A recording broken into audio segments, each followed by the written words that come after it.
O Senhor esteja convosco. Ele está no meio de nós. Proclamação do Evangelho de Jesus Cristo segundo Lucas. Glória a vós, Senhor. Naquele tempo, os pastores voltaram às pressas a Belém e encontraram Maria e José e o recém-nascido deitado na manjedoura. Tendo visto, contaram o que lhes fora dito sobre o menino. E todos os que ouviram os pastores ficaram maravilhados com aquilo que contavam. Quanto a Maria, guardava todos estes fatos e meditava sobre eles em seu coração. Os pastores voltaram, glorificando e louvando a Deus por tudo que tinham visto e ouvido, conforme lhes tinham sido dito. Quando se completaram os 8 dias para a circuncisão do menino, deram-lhe o nome de Jesus, como foram chamados pelo anjo antes de ser concebido. Palavra da salvação. Glória a vós, Senhor.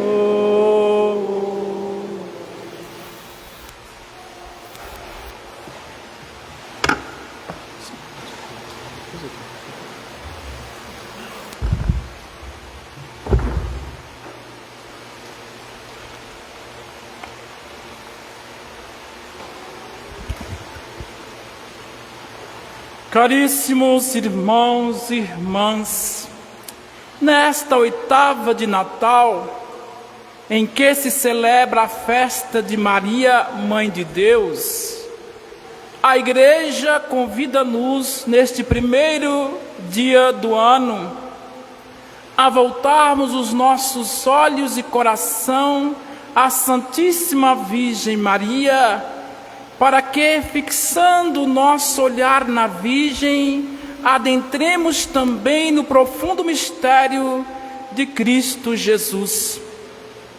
Porque Maria está intimamente unida a seu Filho. Com efeito, ensina-nos o Santo Concílio Vaticano II.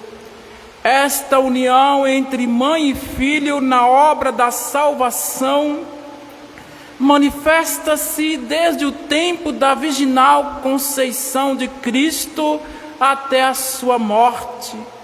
Manifesta-se primeiramente quando Maria é saudada por Isabel como bem-aventurada por causa de sua fé na salvação prometida, e o precursor exultou no seio da mãe. Manifesta-se sobretudo no dia de Natal, quando a Mãe de Deus mostrou cheia de graça, cheia de alegria aos pastores e magos seu filho primogênito, que não lhe violou, mas sagrou a integridade virginal. Nisso, a Virgem Maria, que na anunciação do anjo recebeu o Verbo de Deus no coração e no corpo e trouxe ao mundo a vida, é reconhecida e honrada como verdadeira Mãe de Deus e do Redentor. Por conseguinte, Maria não é só mãe porque gerou Jesus, mas Maria é totalmente mãe porque esteve em total relação com Cristo. Por isso, honrando-a, o Filho é mais glorificado. Com isso, a contemplação do mistério do nascimento do Salvador tem levado o povo cristão não só a dirigir-se à Virgem Santa como a mãe de Jesus, como também a reconhecê-la como a mãe de Deus. Essa verdade foi aprofundada e compreendida como pertencente ao patrimônio da fé da Igreja, já desde os primeiros séculos da era cristã, até ser solenemente proclamada pelo Concílio de Éfeso no ano de 431. Na verdade, já no século III, como se deduz de um antigo testemunho escrito, os cristãos do Egito dirigiam-se a Maria com esta oração: sob a vossa proteção, procuramos refúgio, Santa Mãe de Deus. Não desprezei a súplica de nós que estamos na prova e livrai-nos de todo perigo, ó Virgem gloriosa e bendita. Esta oração que a gente faz ainda hoje, já no século III, no Egito, já se rezava Maria chamando-a de Mãe de Deus.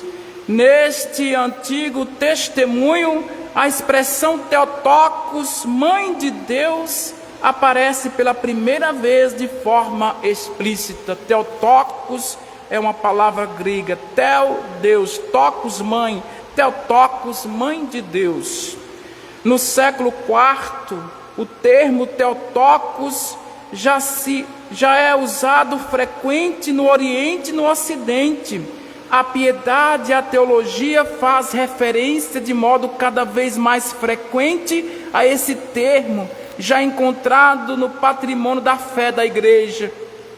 A expressão Theotokos, que literalmente significa aquela que gerou Deus, significa que a maternidade divina de Maria se refere só à geração humana do Filho de Deus e não ao contrário à sua geração divina.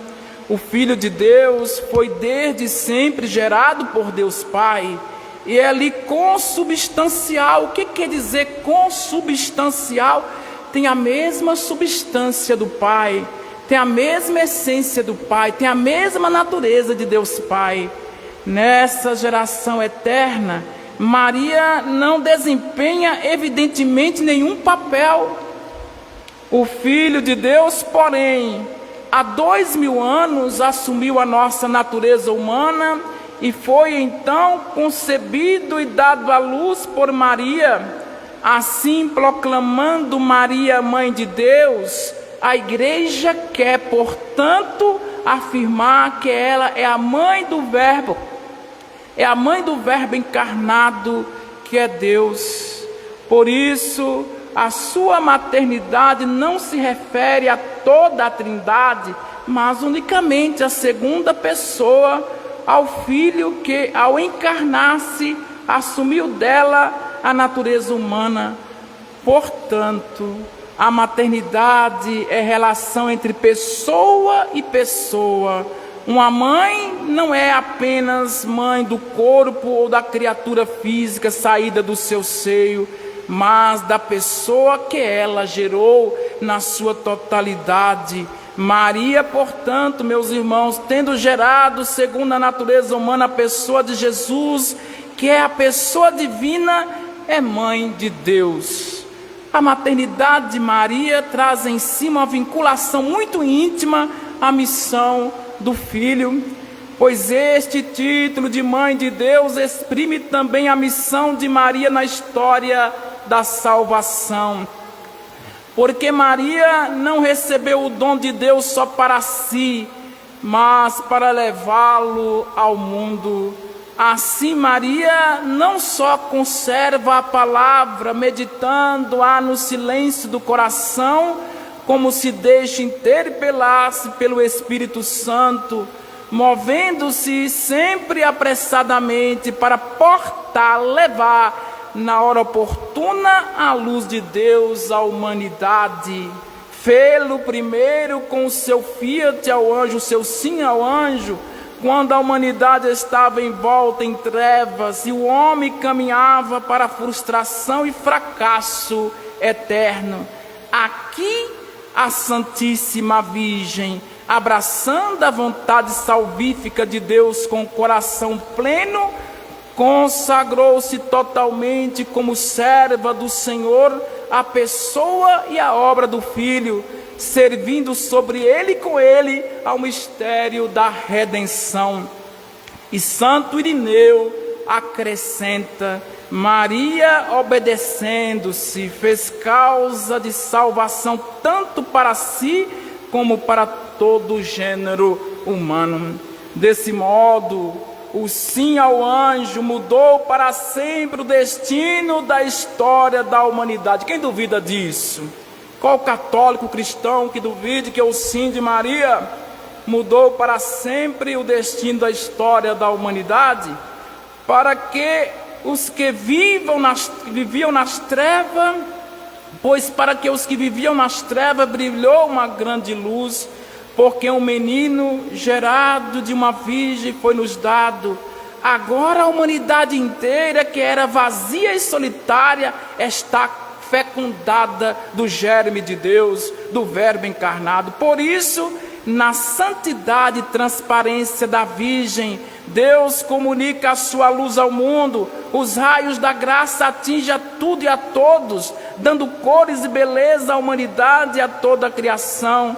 Por isso a criação toda gemia em dores de parto, esperando a manifestação de Deus que se dá na encarnação do Verbo. Tudo agora baila e dança de alegria e canta os louvores de Deus, um canto novo. É o canto de Francisco de Assis, o canto alegre e cheio de esperança das criaturas, pois tudo está interligado em perfeita harmonia e unidade. Há uma comunhão, uma troca de dons entre o céu e a terra, um elo que jamais se dissolverá, pois o mais belo dos filhos dos homens nasceu da mais bela filha que Deus com a ação de sua graça embelezou.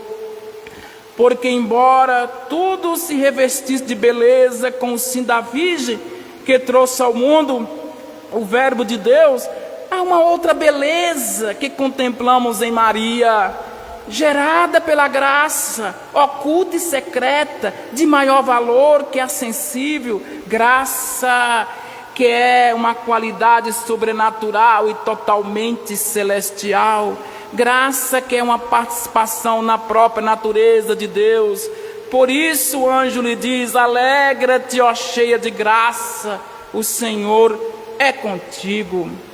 Com isto, meus irmãos e irmãs, esta que é a cheia de graça, trouxe à terra o autor da verdadeira bênção sacerdotal. Na verdade, diz a carta aos Hebreus, Jesus fez-se tudo semelhante a nós, menos no pecado, para se tornar um sumo sacerdote misericordioso e digno de confiança referente às coisas de Deus. Por isso, o Verbo, como diz Santo Atanásio, recebendo nossa natureza humana e oferecendo-a em sacrifício, assumiu na sua totalidade para nos revestir depois da natureza divina. Assim, em Jesus, Deus nos deu a sua graça e sua bênção, e porque Cristo é o rosto visível do Deus invisível, nele o Senhor fez resplandecer sobre nós a sua face. Ele é o caminho, ele que é o caminho, fez com que a terra conhecesse o seu caminho. Eu sou o caminho, a verdade e a vida, ninguém vai ao Pai senão por mim. Assim ele realizou a salvação entre o povo, que, como diz mais uma vez Santo Atanásio, essas coisas não realizaram de maneira fictícia. Não é fictício o que estamos celebrando, não é um faz de conta, pois o nosso Salvador fez-se verdadeiramente homem, alcançando a salvação do homem na sua totalidade. Nisto, o Senhor, que como outrora nos falou pelos profetas, nos tempos derradeiros, nos fala em seu próprio Filho Jesus e diz-nos: este é meu Filho amado, escutai-o. Aqui também, mais uma vez, pode-se notar a união íntima de Maria com o seu Filho, nessa mesma missão redentora, pois demonstra-se totalmente sintonizada com o projeto salvífico do Pai. Por isso é ela agora que exorta a humanidade, dizendo: fazei tudo o que Ele vos disser. E apressando o passo mais uma vez, como quando soube que Isabel estava grávida, movida de misericórdia, não deixou que faltasse a bênção de Deus à humanidade, pois com a sua presença de intercessor incessante, o vinho da festa está garantido. Com a presença de Maria, este ano de 2026, o vinho da festa está garantido. A alegria não terá fim, a paz será constante, o amor é para sempre. Pois quando percebe o sofrimento, a dor de seus filhos, a carência e o vazio da sua existência, dirá sempre de novo ao seu filho: eles não têm mais vinho. E o que fará o filho? Certamente será sempre obediente à sua mãe. Portanto, meus irmãos, neste primeiro dia do ano, recorramos a Maria. Onde está a imagem da Virgem aqui? Está ali no presépio. Recorramos a Maria, pedindo-lhe que o vinho da nossa casa, isto é, o mar imenso da graça e misericórdia de Deus, nunca falte em nossos lares. Nisso, meus irmãos, vamos também, como os pastores, às pressas a Belém, para encontrar Maria e José e o recém-nascido deitado na manjedoura. E numa atitude de profundo silêncio e adoração, a contemplarmos o menino, oferecido por Maria ao mundo como príncipe da paz e salvador da humanidade, pois ela não guardou nem escondeu este dom só para si, mas ofereceu e oferece sempre de novo o seu menino, para que todos como ela possa participar da natureza divina, tornando-nos filhos adotivos de Deus, tendo a graça do Espírito do seu Filho enviado aos nossos corações, que clama: Abá, ó Pai. Aqui, meus irmãos, fixemos o nosso olhar no olhar da Virgem. É um apelo da liturgia de hoje. Fixemos o nosso olhar no olhar da Virgem. Confiemos nela que, como nos ensinou o Papa Francisco, não é apenas mãe, mas também imaculada, cheia de graça, e pode refletir dentro da escuridão mais profunda do nosso coração um raio de luz do recém-nascido. Se o olhar de Maria encontrar o nosso hoje, se o olhar de Maria encontrar o nosso olhar do nosso coração de fé, e uma faísca do seu olhar encontrar o nosso coração, as escuridões da nossa alma se iluminará, porque a luz que Maria traz é a luz do seu Filho, é a luz do Verbo, é a luz do Filho de Deus, é a luz do Divino. Que Nossa Senhora, a Mãe de Deus, interceda por nós cada dia desse ano de 2026 e nos apresente sempre de novo ao seu Filho, e na hora da nossa morte seja uma mãe a pietar, que nos coloca nos seus braços, como colocou o seu Filho Jesus.